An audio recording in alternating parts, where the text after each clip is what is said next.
In the unforgiving heart of the American West, where survival is a daily war, one woman's stand against a band of ruthless outlaws becomes a legend whispered on the prairie wind. This isn't just a tale of a lonely widow with a shotgun. It's a story of grit, grief, and a ghost from the past. When a blood-soaked stranger collapses on her doorstep and utters a single impossible word, "Ma," a lifetime of secrets unravels. What happened in that isolated cabin would ignite a firestorm of revenge, revealing a conspiracy that reached the highest echelons of power in the Montana Territory.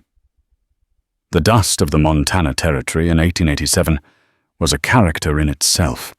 It was a fine, pervasive powder that coated the lungs, ghosted across the sun-bleached plains, and settled in the lines of a face telling the story of a life etched by hardship. For Esther Hayes, the dust was a constant companion, a gritty reminder of the 10 years she had wrestled this land into submission since leaving the civilized green of Ohio with her husband, Josiah. Now it was just her. The dust, the endless ski, and the silence of a grief so profound it had its own heartbeat. Her cabin, a sturdy structure of lodgepole pine that Josiah had raised with his own 2 hands, stood as a solitary piratical in the vast emptiness. It was her fortress and her prison. From its porch, Esther could see for miles in every direction a terrifyingly beautiful panorama of waving grasslands, distant toothy mountains, and the shimmering illusion of water that danced on the horizon. This unforgiving vista was both her protector and her greatest threat. It offered no place for an enemy to hide, but it also offered no place for her to run. The day had begun like any other since Josiah's passing 6 months prior, a ritual of survival. She had tended to her meager vegetable patch, coaxing life from the stubborn soil, mended a tear in Josiah's old canvas jacket that she now wore, and cleaned the double-barreled shotgun he had insisted she learn to use. "A woman alone is a target, Esther," he'd said, his voice a low rumble of concern. "But a woman with a shotgun is a negotiation."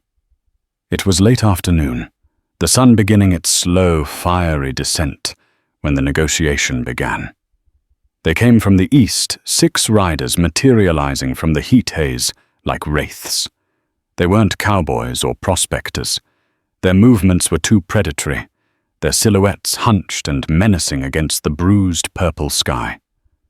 Esther's heart, a slow, steady drum of sorrow, kicked into a frantic, panicked rhythm. She had seen men like this before, passing through their eyes, lingering on her small homestead with a covetous gleam. These were the wolves of the plains, the carrion birds who preyed on the weak. Her hands, rough and calloused from a decade of frontier life, did not tremble as she reached for the shotgun resting on its pegs by the door. She moved with an economy of motion, born of necessity. Her fear a cold, hard knot in her stomach, but her resolve a shield of iron. She slipped 2 brass shells into the breech, the click of the mechanism echoing the hardening of her own heart. She was no longer just Esther, the grieving widow. She was the protector of this last, sacred piece of her life with Josiah. She stepped out onto the porch, the shotgun held loosely at her side, its twin barrels pointing towards the ground. She knew better than to show her hand too early. Let them think her a foolish, defenseless woman. Let them underestimate her. It would be their final mistake. The riders slowed their approach, fanning out in a semicircle, their horses kicking up plumes of the ever-present dust. The man in the lead, a hulking brute with a tangle of greasy black hair and a scar that puckered his left cheek into a permanent sneer, dismounted. His name, she would later learn, was Jedediah Kane, a man whose cruelty was as vast as the territory he terrorized. "Evening, ma'am," he called out, his voice a gravelly mockery of politeness. "Quite a spread you got here. Awfully lonely for a fine woman like yourself." Esther remained silent, her eyes the colour of a stormy sky fixed on him. She let the silence stretch, letting it become a weapon. She had learned from Josiah that in the West the man who spoke first often lost. Cain's smirk faltered for a fraction of a second before he recovered. "We're just weary travellers, ma'am. Looking for some water for our horses, maybe a bite to eat. We can pay." He patted a dusty saddlebag, the gesture meant to be reassuring, but it only amplified the sense of dread coiling in Esther's gut. "I ain't got much to spare," she said, her voice clear and steady, betraying none of the terror that was screaming inside her head. "And what I have, I need. The nearest town is Blackwood Creek. You can find what you need there." Another rider, a wiry man with shifty eyes, laughed. "Blackwood Creek is a 2-day ride. We're thirsty now." Cain held up a hand to silence him, his gaze never leaving Esther's. "Now that ain't very neighbourly, ma'am. We're not asking for much. Just a little hospitality." He took a step forward. It was the signal. The moment the negotiation ended and the war began. With a speed that belied her grief-weary body, Esther brought the shotgun up to her shoulder, the smooth wood of the stock fitting into the familiar hollow. The twin barrels, dark and menacing, were now aimed squarely at Jedediah Cain's chest. The transformation was instantaneous. The air crackled with a new deadly electricity. Cain froze his hand, hovering over the Colt Peacemaker, strapped to his hip. The other men who had been lazily sitting their horses now sat bolt upright, their hands moving instinctively towards their own weapons. "I said," Esther repeated, her voice dropping to a low, dangerous growl that seemed to dredge up every ounce of pain and loss she had endured. "Get off my land." For a heart-stopping moment, nobody moved. The only sounds were the snorting of the horses and the whisper of the wind through the prairie grass. Cain's eyes narrowed, searching her face, looking for the telltale flicker of fear, of doubt. He found none. He found only the cold, hard certainty of a woman with nothing left to lose. He had miscalculated. He had seen a lonely widow, a prize ripe for the taking. He had not seen the fury of a saint pushed to the edge. "You're making a big mistake, lady." Cain snarled, his hand inching closer to his gun. "No," Esther said, her finger tightening on the trigger. "You already made yours." The world exploded in a deafening roar of fire and smoke. Esther didn't aim for Cain. That would have been too easy, too clean. Josiah had taught her that the first shot was about the message, not the man. She fired into the dust at his feet, the buckshot kicking up a vicious cloud of dirt and rock that peppered his legs and sent him stumbling back with a yelp of surprise and pain. The second barrel she discharged into the air, a thunderous declaration of war that sent the horses into a frenzy. Chaos erupted. The riders fought to control their spooked mounts, their carefully constructed facade of intimidation shattered. The wiry man with the shifty eyes managed to draw his pistol, firing a wild shot that splintered the porch railing to Esther's left. But he was too slow, too panicked. Esther had already ducked back into the cabin, slamming the heavy oak door shut and dropping the thick iron bar into place. She moved through the small, familiar space with the fluid grace of a predator in its den. She reloaded the shotgun, her hands working with practiced efficiency. Her mind a maelstrom of calculated fury. They would come for her now. They would try to burn her out, to break down the door. She had bought herself time, but she knew it was only a temporary reprieve. Outside, Cain's voice, now raw with rage, cut through the panicked whinnying of the horses. "You crazy witch, you're gonna pay for that. Burn it, burn the whole damn place to the ground." Esther peered through a small crack in the window shutter. Two of the men were dismounting, pulling out torches they had fashioned from oil-soaked rags. Her heart hammered against her ribs. The cabin was her sanctuary, the last tangible piece of her life with Josiah. The thought of it being consumed by flames was more terrifying than any bullet. She rested the barrel of the shotgun on the windowsill, took a deep breath, and aimed. This time there was no warning shot. The blast tore through the twilight, and one of the men with a torch screamed, clutching his shoulder as he crumpled to the ground. The other man dropped his torch and scrambled for cover. A standoff. They had guns and she had a fortress. But they had numbers and time. She had 2 shells left and a dwindling supply of courage. The sun had bled out on the horizon, plunging the prairie into a deep, inky darkness that was broken only by the sliver of a crescent moon. The silence returned thicker and more menacing than before. They were out there waiting, plotting. Hours crawled by. Every creak of the cabin walls, every rustle of the wind sent a fresh jolt of adrenaline through her. She sat in Josiah's rocking chair, the shotgun across her lap. Her senses strained to their breaking point. The grief that had been her constant companion had been replaced by a white-hot rage, a primal instinct to survive. It was close to midnight when she heard it. A new sound, distinct from the wind, the slow, tired plod of a single horse. Her body went rigid. Had one of them circled around? Was this a new tactic? A fresh assault? She crept back to the window, her knuckles white as she gripped the shotgun. Through the crack, she saw a lone rider approaching not from the east, where Cain and his men were hidden, but from the west, from the direction of the mountains. The rider was slumped in the saddle, swaying with the horse's gentle rhythm.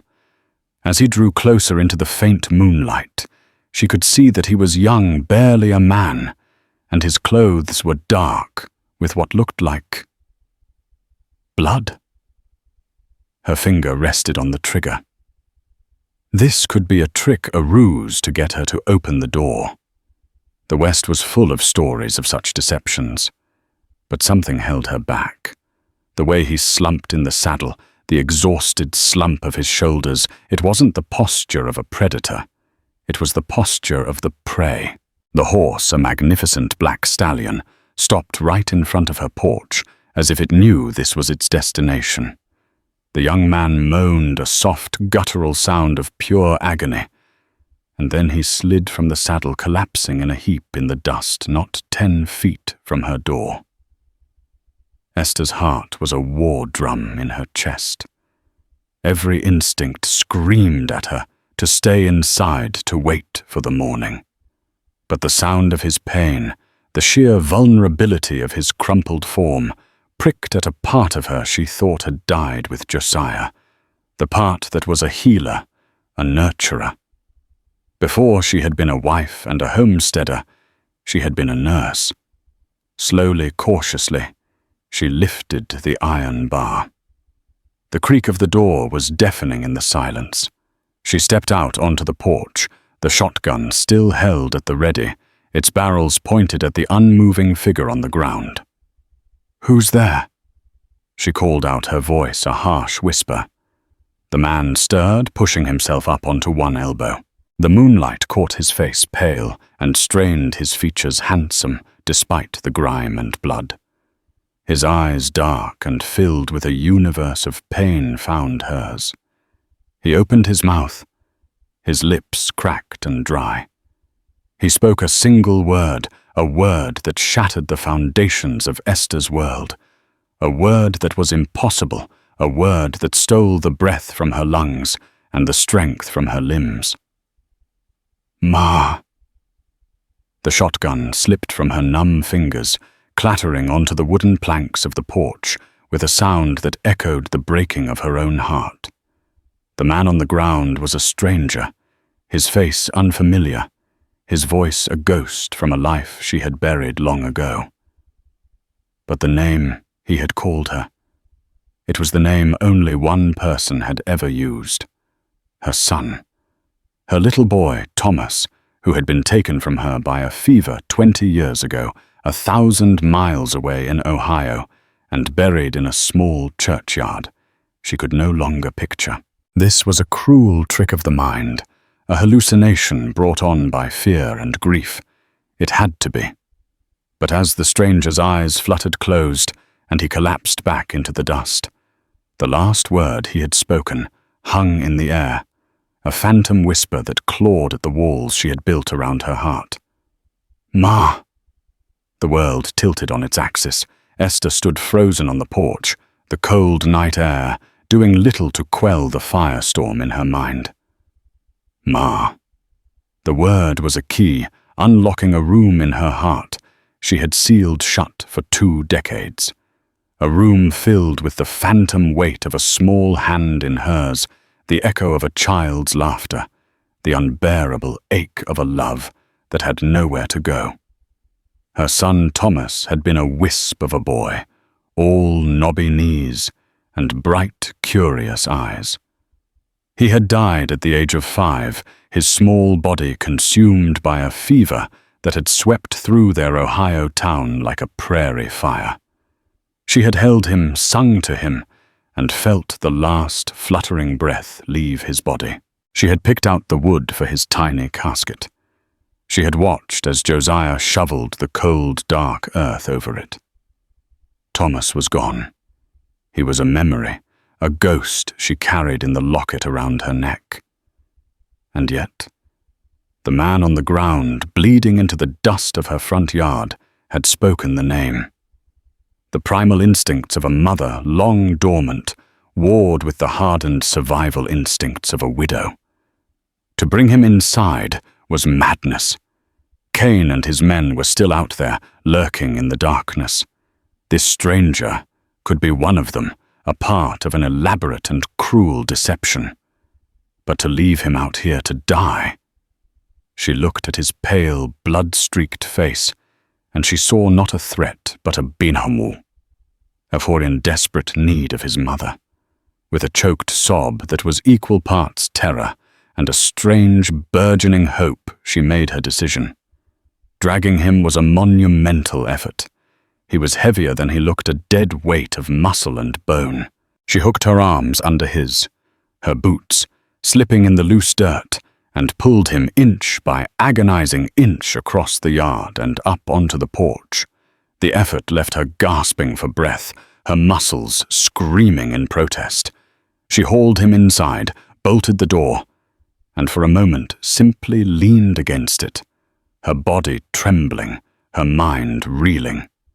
By the flickering light of her lantern, she got her first good look at him. He was older than she first thought, perhaps 25, the same age Thomas would have been. A thick stubble covered his jaw, but it couldn't hide the clean lines of his face. A nasty gash on his forehead was the source of much of the blood, but as she carefully, gently began to peel away his torn and bloody shirt, she found the real source of his trouble. A bullet wound low on his right side, angry and inflamed. Esther, the widow, receded, and Esther, the nurse, took over. She moved with a purpose she hadn't felt in months, fetching her medical supplies, a small but well-stocked box Josiah had insisted they keep. She tore strips from a clean linen sheet, boiled water, and laid out her needle and thread. As she worked, cleaning the wound with whiskey, a move that caused the unconscious man to groan and arch his back, she studied his face. Was there a hint of Josiah in the set of his jaw? A shadow of her own father in the curve of his brow. She was desperate to find a connection, a piece of a puzzle that made no sense. She found nothing. He was a stranger. She probed the wound gently with a pair of sterilized tweezers, her touch deft and sure. The bullet was lodged deep. Getting it out would be painful and dangerous, but leaving it in would be a death sentence. She steeled herself, took a deep breath, and began the delicate, bloody work. He woke as she was stitching the wound closed. His eyes, the color of dark, rich soil, flew open wide with panic and pain. He tried to sit up, a strangled cry escaping his lips. "Easy now," Esther said, her voice soft but firm, her hand gently pushing him back down. "Lie still. You've lost a lot of blood." He stared at her, his eyes clouded with confusion. Where am I?" "You're safe," she said, though she wasn't sure if that was true. "You collapsed outside my cabin. You've been shot." He looked down at his bandaged side, then back at her. The panic in his eyes slowly faded, replaced by a dawning recognition. "I remember. Riding. I was looking for someone." His gaze sharpened, focusing on her face, on the locket that rested in the hollow of her throat. "I found you." Esther's heart skipped a beat. "What's your name, son?" she asked, her voice barely a whisper. "It's Leo," he said. "Leo Vance." The name meant nothing to her. Not Vance. Not Leo. It was just another brick in the wall of her confusion. "Leo," she repeated, testing the name on her tongue. "Why did you call me Ma?" Leo's brow furrowed, a flicker of a memory, or perhaps a dream, passing through his eyes. I don't know," he admitted, his voice hoarse. It felt right. When I saw you standing on the porch, it was like I was coming home." He coughed, a racking sound that shook his whole body. "I have something for you," he rasped, fumbling with a small leather pouch tied to his belt. It's why I came." With trembling fingers, he untied the pouch and emptied its contents into his palm. It wasn't gold or jewels. It was a single small, tarnished silver button. It was intricately carved with a tiny, stylized bird, a finch in the center. The breath left Esther's body in a rush, as if she'd been punched. The world swam before her eyes. She reached out a trembling hand and took the button. She didn't need to examine it. She knew every curve, every line. It was from a small dress coat she had sewn for Thomas for his 5th birthday, a coat he had been buried in. One of the buttons had come loose just before the funeral. She had thought it lost forever. "Where?" she whispered, her voice cracking. "Did you get this?" "My mother gave it to me," Leo said, his eyes beginning to droop with exhaustion. She told me if I ever needed to find my real family, to follow the setting sun and find the woman with my father's eyes. She said the button would prove who I was." He struggled to keep his eyes open. "She died 2 months ago. She made me promise." The room was spinning. Esther's mind raced, trying to piece together the impossible. Thomas had died. She had seen it. But this boy, this stranger named Leo, had the button. He spoke of a mother who had raised him of her father's eyes. Her father had the same stormy grey eyes that now stared back at her from her own reflection. "Your mother," Esther said, her voice shaking. "What was her name?" "Sarah," Leo murmured, his voice fading. "Sarah Vance. She was a nurse, back in Ohio." The name hit Esther like a physical blow. Sarah Vance, a young, pretty nurse who had worked in the same clinic where Esther had volunteered. A nurse who had been there the night Thomas died. a nurse who had quietly left town a week later with no word to anyone. The pieces began to fall into place, forming a picture so monstrous, so heartbreaking that Esther could barely comprehend it. The fever, the chaos in the clinic, the small, still form she had been given to bury. Had it all been a lie? A cruel, unimaginable deception? Could it be possible that her son had not died? That he had been stolen from her, and another child, a victim of the same fever, had been placed in his casket? The idea was insane, the stuff of penny dreadfuls, but the button in her hand was real.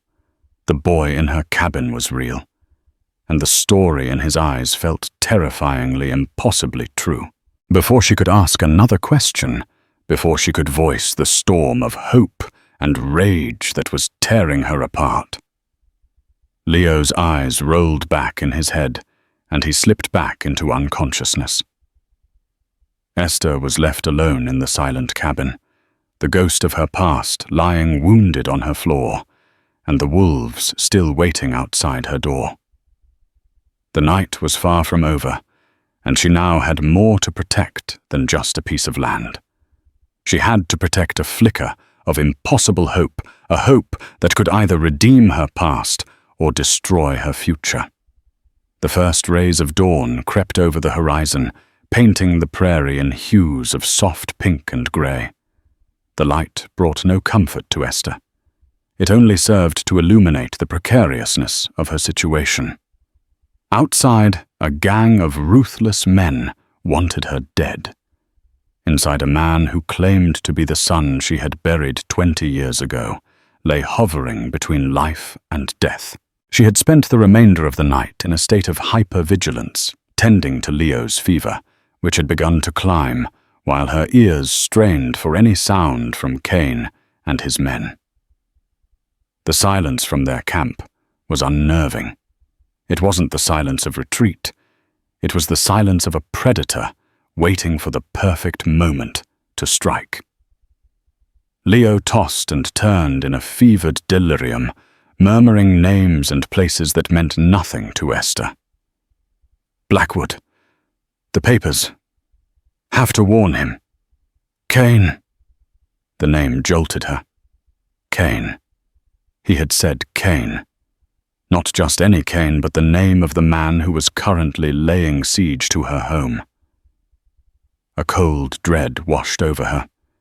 This was no coincidence. The arrival of Leo and the attack by Jedediah Cain were connected. But how? She needed answers, and the only person who had them was unconscious. As she gently wiped his brow with a cool, damp cloth, her eyes fell upon the leather saddlebags he had been carrying, which she had brought inside and placed in a corner. Her conscience pricked at her. To go through a man's personal belongings was a violation, a betrayal of trust. But her need to understand, to protect them both, outweighed any sense of propriety. With hesitant fingers, she unbuckled the worn leather straps. Inside, she found a change of clothes, a half-eaten loaf of bread, and a small leather-bound journal. Her heart pounded as she opened it. The handwriting was neat and precise, a stark contrast to the chaotic violence that had brought him to her door. The journal was filled with entries detailing his journey from a small town in Wyoming. He wrote of his adoptive mother's recent death, of the confession she had made on her deathbed, that he was not her son, but the child of a woman named Esther Hayes, and that she, Sarah Vance, had stolen him as a baby from a clinic in Ohio. Sarah had been a desperate, childless woman who, in a moment of grief-stricken madness, had swapped the living, healthy Thomas with another infant who had succumbed to the fever. She had fled raising Leo as her own, always haunted by her crime. Tears streamed down Esther's face as she read the words, each one a confirmation of the impossible truth that had begun to bloom in her heart. Her son was alive. Her Thomas. This boy, Leo. But as she read on, the story took a darker, more complex turn. In the last few entries, Leo wrote of a discovery he had made while going through his adoptive mother's papers. Sarah, it seemed, had not been just a simple nurse. She had kept meticulous records, including letters she had exchanged over the years with a man named Silas Kane, Jedediah Kane's older, more powerful brother. According to the journal, Silas Kane was a wealthy and influential land baron who was systematically driving small homesteaders out of the territory, using his brother Jedediah's gang as his enforcers. Silas's goal was to acquire vast tracts of land that were rumored to be rich with silver deposits, land the railroad was planning to cross. And the key to it all, the linchpin of his entire scheme, was a set of forged deeds and falsified geological surveys. And Sarah Vance, the woman who had stolen Esther's son, had been Silas Kane's secret accomplice. She had been the one to create the forged documents using her skills in calligraphy and her knowledge of legal paperwork. She had been paid handsomely for her work, a payment that had allowed her to disappear from Ohio and start a new life. But Sarah, in her final years, had been consumed by guilt, not just for stealing Leo, but for her role in Silas Kane's criminal enterprise. Before she died, she had given Leo a packet of letters and a map. The letters were from Silas, implicating him in the scheme. The map detailed the location of the real deeds and surveys, which were hidden in a safe in the land office in Blackwood Creek. Sarah had urged Leo to find his real mother, to give her the button as proof of his identity, and then to take the evidence against Silas Kane to the territorial marshal in Helena. It was all there, in black and white. Leo had been on his way to find her, to enlist her help, when he must have been ambushed by Jedediah's gang. They weren't after a random homestead. They were after Leo. They were after the evidence that could destroy Silas Kane. And now they thought she had it. A sudden sharp crack from outside snapped her out of her horrified trance. It was the sound of splintering wood. They were starting their assault. She scrambled to the window, peering through the crack. Two of Kane's men were using a heavy log as a battering ram against the front door. The thick oak shuddered with each impact. She had to think. She was no longer just defending her home. She was defending her son, and the evidence that could bring justice to this lawless land. Her eyes darted around the small cabin, searching for a solution, a way out. They fell upon Josiah's old hunting rifle, a long-range Sharps that he had used for hunting buffalo in his younger days. It was a powerful, accurate weapon, but slow to reload. An idea desperate and dangerous began to form in her mind. She couldn't fight them head-on. She had to outsmart them. She dragged a heavy wooden table and wedged it against the door, reinforcing it. Then she moved to the back of the cabin, to the small window that overlooked the endless prairie. She grabbed a spare blanket and one of her own dresses. Working quickly, she stuffed the dress with straw from her mattress, creating a crude, life-size decoy. She propped it up in the rocking chair, facing the back window, the Sharps rifle resting on its lap. From a distance in the dim light, it might just look like a person standing guard. It was a long shot, a gambler's play. But it was the only play she had. With her shotgun in hand, she climbed the small ladder that led to the cabin's loft. It was cramped and dusty, filled with stored supplies and old memories. But it had one crucial advantage: a small ventilation hatch on the roof, just big enough for a person to squeeze through. The battering ram slammed against the door again, the wood groaning in protest. She had moments at best. With her heart in her throat, she pushed open the hatch and crawled out onto the roof, the rough-hewn shingles digging into her palms. The morning air was cool and crisp. She lay flat, her body pressed against the roofline, her shotgun by her side. She had a clear view of the front of the cabin, of the men relentlessly attacking her door. They were so focused on their task, so certain of their victory, that they never thought to look up. The door finally gave way with a sickening crunch, splintering inwards. Kane and his men let out a triumphant roar, surging into the cabin. "Find her!" Kane bellowed, "and find the bag!" Esther held her breath, waiting. She heard them crashing around below, overturning furniture, their voices a mixture of confusion and growing anger. "She's not here!" one of them yelled. "The back window's open." "There," another shouted. "In the chair! Don't move, witch!" A shot rang out from inside the cabin. They had fired at the decoy. It was the moment she had been waiting for. The ultimate miscalculation. While they were distracted, she rose to her knees. She was Esther Hayes, a widow, a mother, a force of nature. And this was her land. "Looking for me, boys?" She called out, her voice ringing out in the morning air, clear and cold as a funeral bell. 6 heads whipped around their faces, a comical mask of shock and disbelief as they stared up at the figure on the roof. They had been so sure she was trapped, cornered.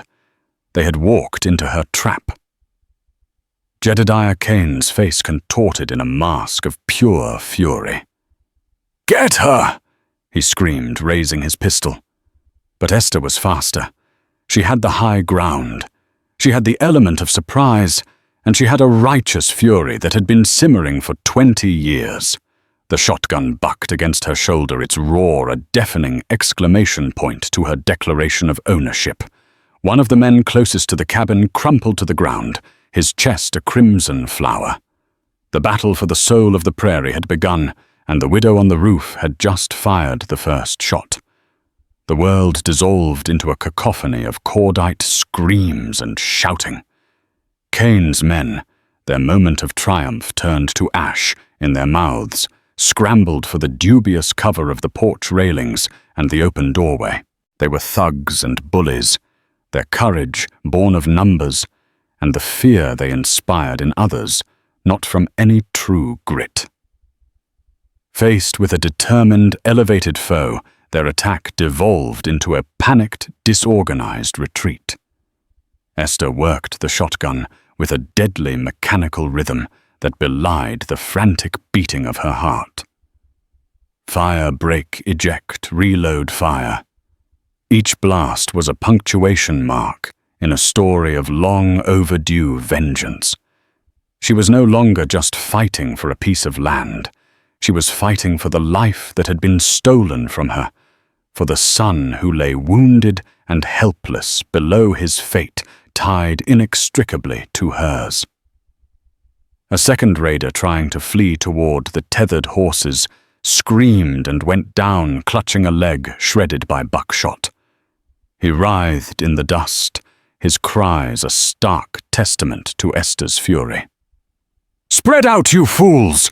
Kane roared, his voice thick with a mixture of rage and desperation. He was a better tactician than his brutish men, and he quickly grasped the suicidal folly of being clustered together. He and the remaining 3 able-bodied men scattered diving behind the sparse cover of a water trough, a cluster of rocks, and the grim shield of a fallen comrade's body. The nature of the fight changed instantly. The advantage of surprise was gone. Now it was a battle of attrition. Bullets began to whistle past Esther, thudding into the roof shingles with vicious cracks and sending splinters flying past her face. She pressed herself flat against the incline of the roof, the rough wood digging into her cheek, her breath coming in ragged gasps. A lead ball tore through the peak of the roof just inches above her head, the sound a sharp, terrifying zip. She was pinned. Her shotgun, so devastating at close range, was a poor tool against scattered targets who were now taking careful aim. From inside the cabin, A weak, pain-filled cry cut through the din of gunfire. "Ma, Leo!" The sound his voice calling for her sent a jolt of ice-cold fear through her battle rage. He was awake, conscious of the war being waged for his life, just a few feet away. She had to end this. Quickly. "Leo!" She yelled, her voice raw and strained, nearly lost in the echo of a pistol shot. "Can you hear me?" A pause filled only by the crackle of gunfire. Then a muffled "yes" from within. He sounded weak, but he was there. The rifle Josiah's sharps by the back window. "Can you get to it?" The question was an impossible ask. He was grievously wounded, but it was their only hope. The silence that followed was an agony. She heard a drawn-out groan of pure effort, the sound of something heavy scraping across the wooden floor. He was trying. The thought of him dragging his wounded body across the cabin floor for her, for them, fueled her resolve. She had to buy him time. She risked a glance over the roofline. Kane and his men were advancing, emboldened by her silence. They were moving from cover to cover, their shots becoming more coordinated, more accurate. She fired her left barrel, the buckshot spraying harmlessly against the rocks where one of the men was hiding. But it was enough to make him duck back down. "Push it up to me," she commanded, screaming towards the hatch. Through the loft hatch. It was the most agonizing wait of her life. Every second stretched into an eternity. Bullets chewed at the wood around her, a constant deadly percussion. She kept firing the shotgun, not aiming to hit, but simply to make them keep their heads down, to give Leo the precious, vital seconds he needed. Her shoulder ached from the recoil, her supply of shells dwindling. Then she saw it. First the tip, then the long, heavy octagonal barrel of the Sharps rifle, rising slowly, painstakingly through the hatch. It wavered, then dipped, followed by a cry of pain from below. He was faltering. Almost there. "Leo, hold on," she cried, her voice a plea. With what must have been his last ounce of strength, he gave one final push. The rifle cleared the hatch, and she scrambled over, grabbing it. Her fingers closing around the cool, familiar steel and worn wood. It was a heavy, unwieldy weapon, but in that moment it felt like an extension of her own will, a conduit for her soul's righteous anger. She slid a single heavy-caliber cartridge, long as her thumb, into the breech, the solid clack of the closing block, a sound of finality. This was a different kind of weapon, a different kind of fighting. The shotgun was for chaos. The Sharps was for judgment. She settled the brass butt plate against her shoulder, took a deep, steadying breath to still her trembling hands, and peered through the sights. The world narrowed to that small, steel-framed aperture. She scanned the landscape, her eyes sweeping past the bodies of the fallen, seeking out her targets. She saw one of them, the wiry man with the shifty eyes who had mocked her earlier, peering out from behind a large boulder. He was reloading his pistol, preparing to make a run for a better angle. Esther tracked his movement, leading him just slightly, just as Josiah had taught her. She exhaled slowly, her finger tightening on the trigger. The world went silent. The Sharps rifle boomed a deep, resonant roar that was vastly different from the shotgun's scattershot blast. It was the voice of thunder. Across the prairie, the wiry man's head snapped back as if pulled by an invisible string. A red mist bloomed in the air behind him, and he fell, his body limp and boneless, his run cut short before it had even begun.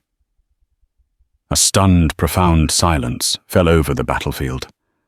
The power and raw accuracy of the shot had a sobering, terrifying effect on the remaining men. This wasn't some lucky blast from a scattergun. This was the work of a skilled, cold-blooded marksman. "Jed," one of the men yelled from behind the water trough, his voice laced with pure panic. "This ain't worth it. That's a buffalo gun. She can pick us off from here." "Shut up and keep firing," Kane snarled, but the confidence in his own voice had been shattered. He was a wolf, but he had just run into a grizzly bear who had claimed this territory as her own. Esther reloaded her movements, sure and steady, now the adrenaline honing her focus to a razor's edge. They were pinned. They knew it. Their only hope was to wait her out, to wait for darkness. But she wasn't going to give them that chance.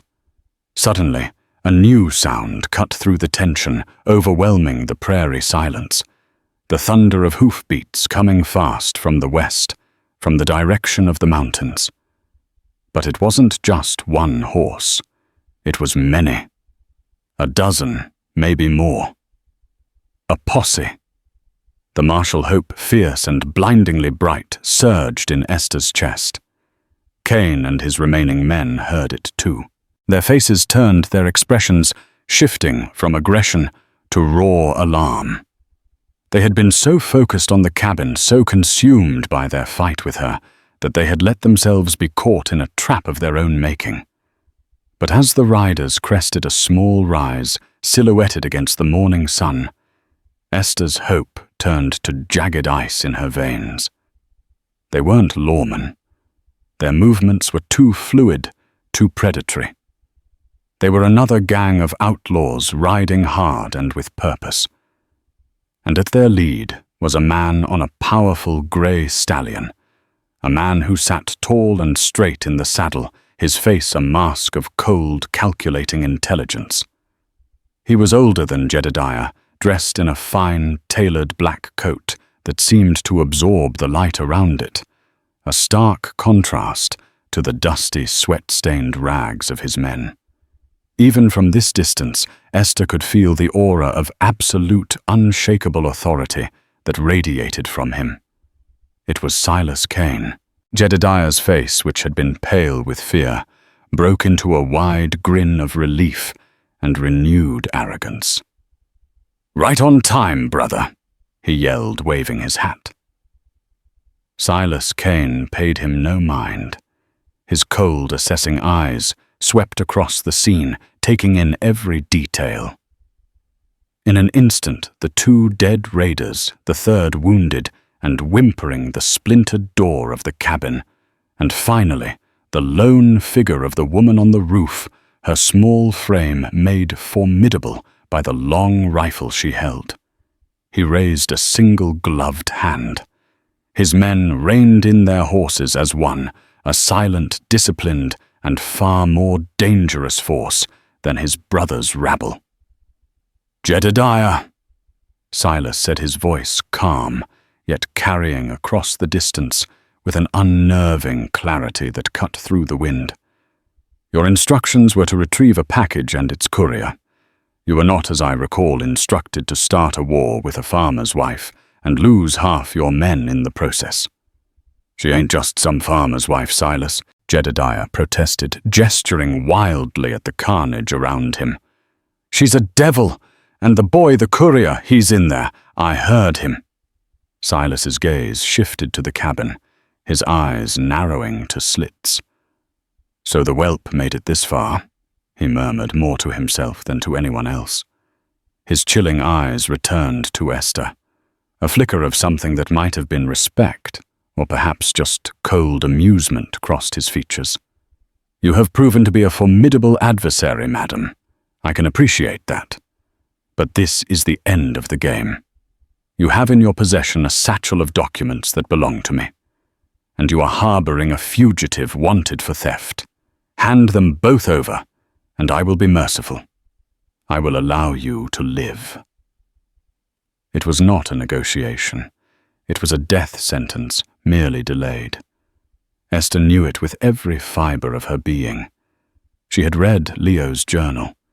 She and her son were the only living witnesses who could link Silas Kane to his vast criminal enterprise.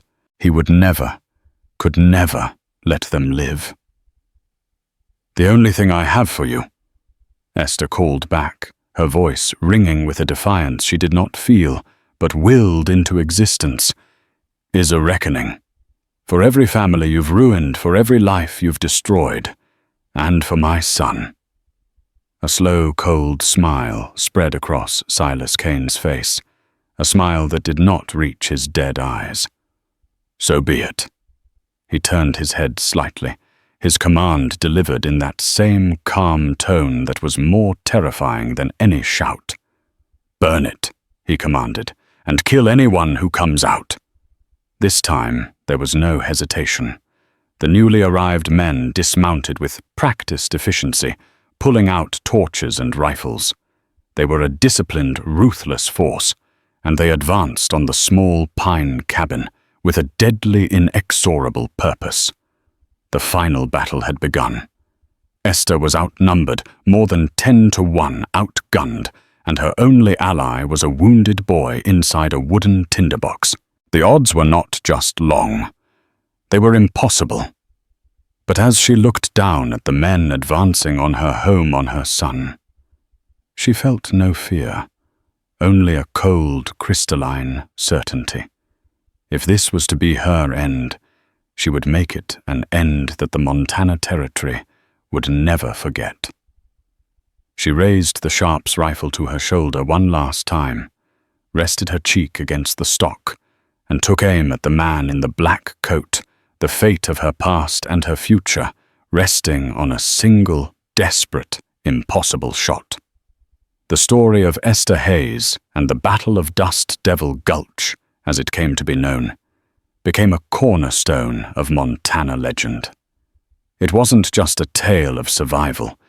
It was a testament to the indomitable will of a mother and the surprising turns of fate.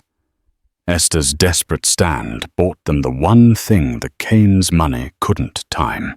Her final impossible shot from the roof didn't kill Silas Kane, but it struck his horse, sending the powerful man tumbling into the dust and disarray, just as the distant cloud on the horizon resolved into the territorial marshals, alerted by a rancher who'd seen the smoke.